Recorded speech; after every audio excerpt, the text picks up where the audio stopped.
ka-vloggers. So, nakita niyo yung vlog ko. So, siyempre, matutuwa kayo dun kasi vlog ko yun eh. Matutuwa talaga kayo, siyempre. Yun, so katatapos lang namin kanina mag-vlog ng bola lang yan. gun dance sa public na yun. Kasi nahiya ako dahil maraming tao nakakita sa akin. Pero okay lang, ginaan ko lang sa ngiti para magawa ko yung vlog ko kahit simple lang para sa inyo. Yun.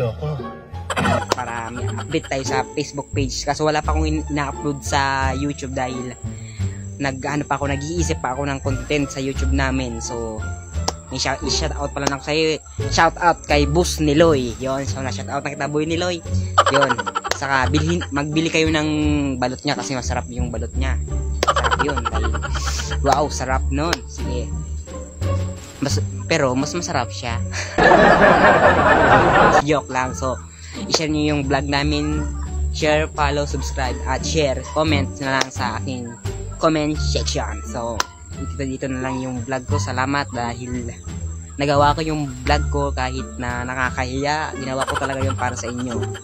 Sana magawa ko yung mga bagay-bagay na dapat gusto kong maayos yung buhay namin kahit para sa kanila na babaliw na ako. So, okay lang yun mga ka-vloggers. Pero higitan ko yung mga vlog ko sa papatibayin ko natin at papagandahin para mapatawa kayo.